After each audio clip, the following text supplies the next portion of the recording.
La conversación entre Eiros y Charmión. ¿Por qué me llamas Eiros? Así te llamarás desde ahora y para siempre. A tu vez, debes olvidar mi nombre terreno y llamarme Charmión. Esto no es un sueño. Esto no es un sueño. Ya no hay sueños entre nosotros. Pero dejemos para después estos misterios. Me alegro de verte dueño de tu razón. Y, tal como si estuvieras vivo, el velo de la sombra se ha apartado ya de tus ojos. Ten ánimo y nada temas.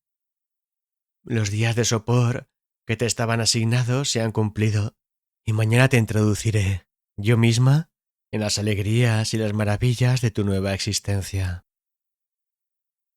Es verdad, el sopor ha pasado. El extraño vértigo y la terrible oscuridad me han abandonado y ya no oigo ese ruido enloquecedor, turbulento, horrible, semejante a la voz de muchas aguas. Y sin embargo, Charmión, mis sentidos están perturbados por esta penetrante percepción de lo nuevo. Eso cesará en pocos días, pero comprendo muy bien lo que sientes.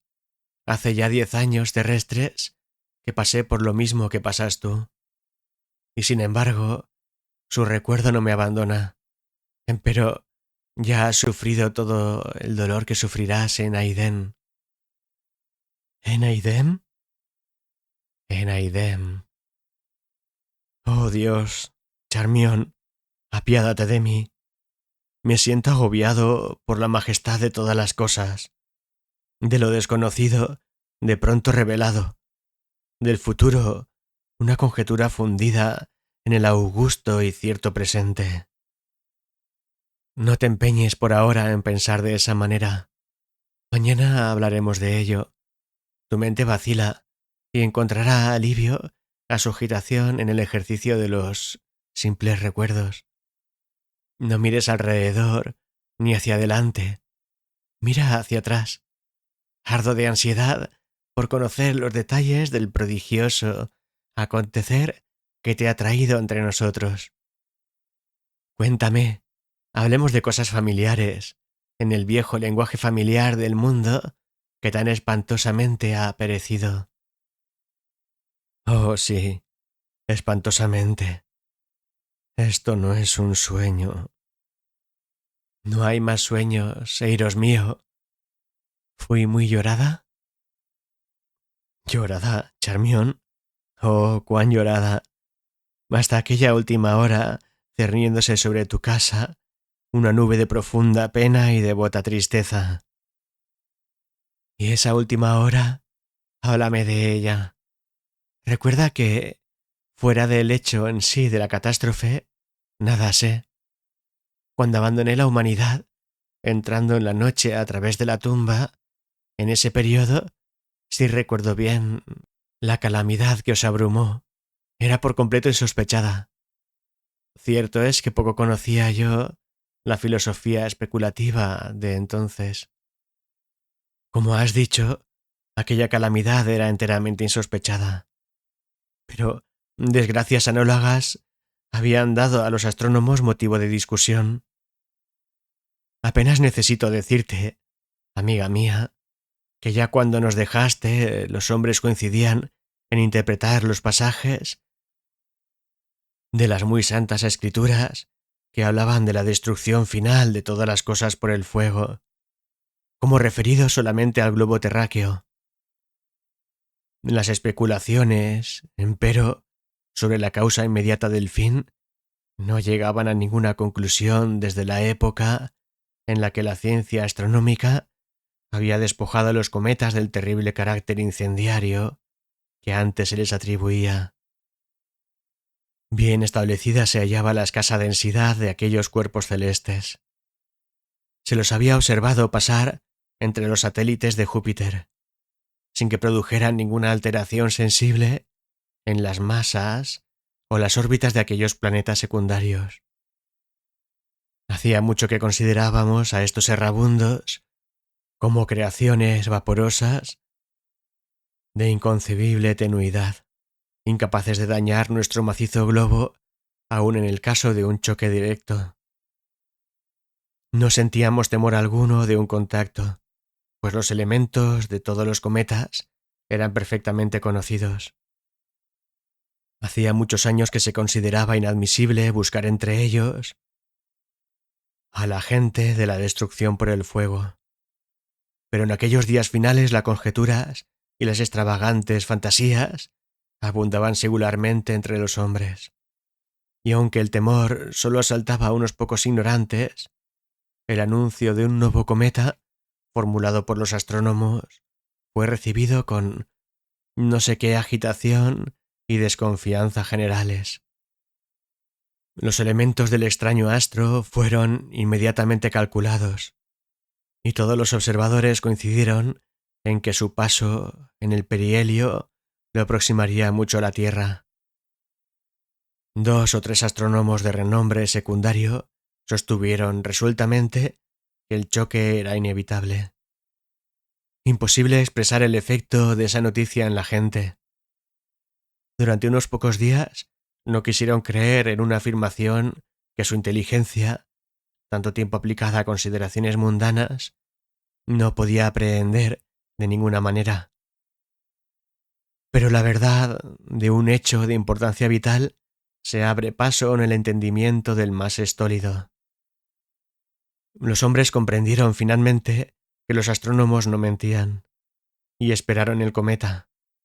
Al principio, su acercamiento no parecía muy rápido, y nada de insólito había en su aspecto. Era de un rojo oscuro, con una cola apenas perceptible. Durante 7 u 8 días, no advertimos ningún aumento en su diámetro aparente, y su color cambió muy poco. Entretanto, los negocios ordinarios de la humanidad habían sido suspendidos, y todos los intereses se concentraban en las discusiones científicas referentes a la naturaleza del cometa. Aún los más ignorantes forzaban sus indolentes inteligencias para entenderlas. Y los sabios consagraron entonces su intelecto, su alma, no ya a aliviar los temores o a sostener sus amadas teorías, sino a buscar la verdad, a buscarla desesperadamente.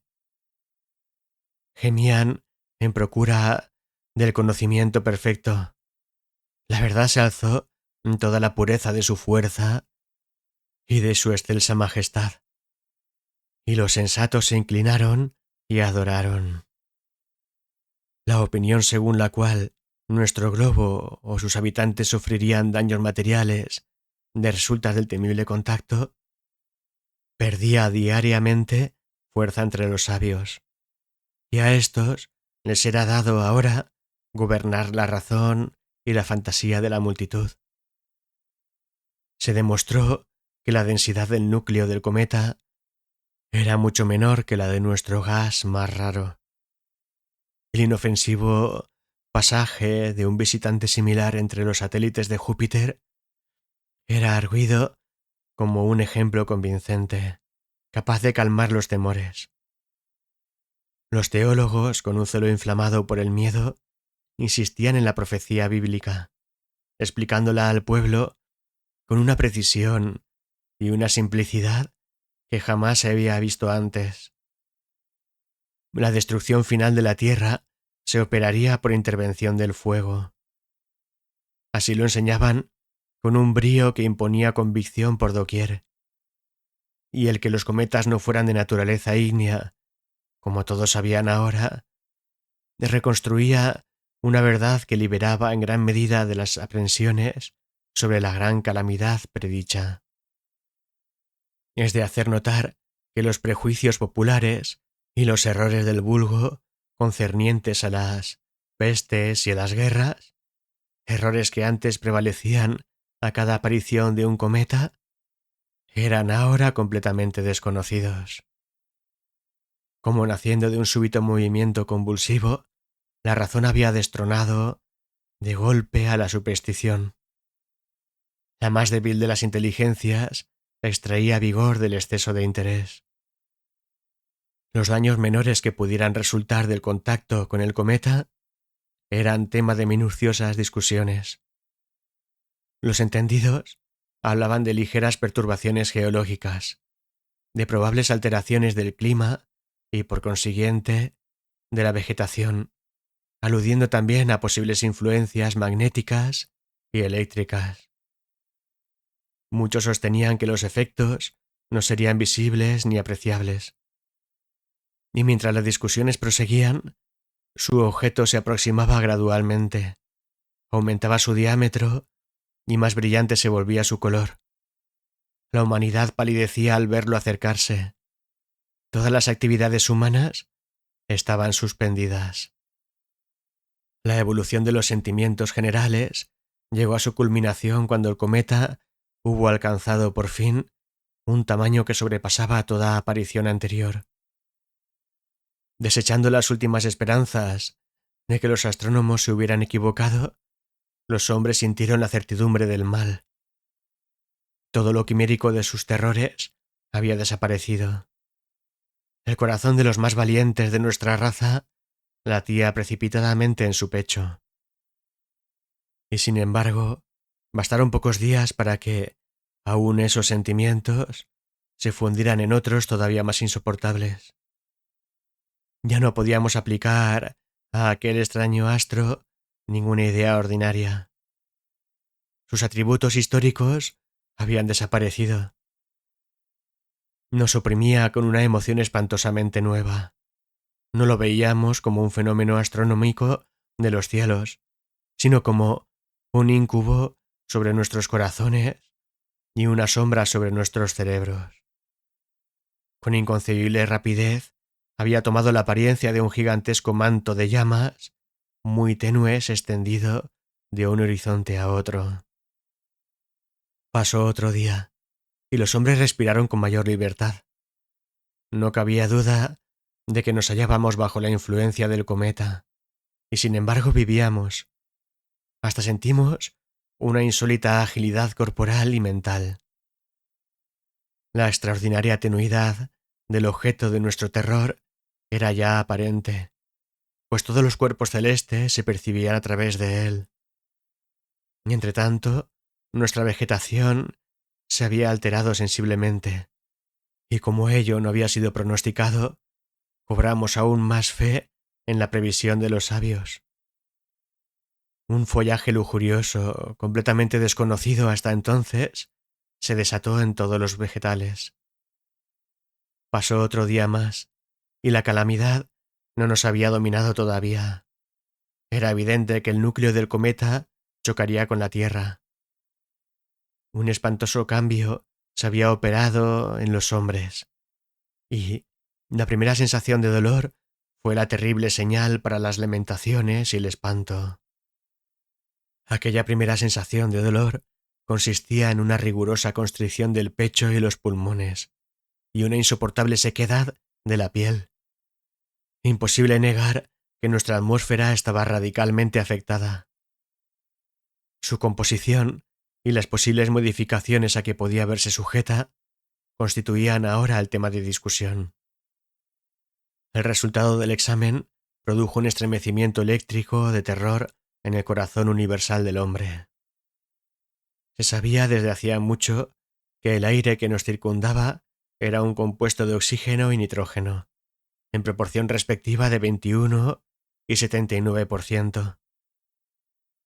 El oxígeno, principio de la combustión y vehículo del calor, era absolutamente necesario para la vida animal y constituía el agente más poderoso y enérgico en la naturaleza.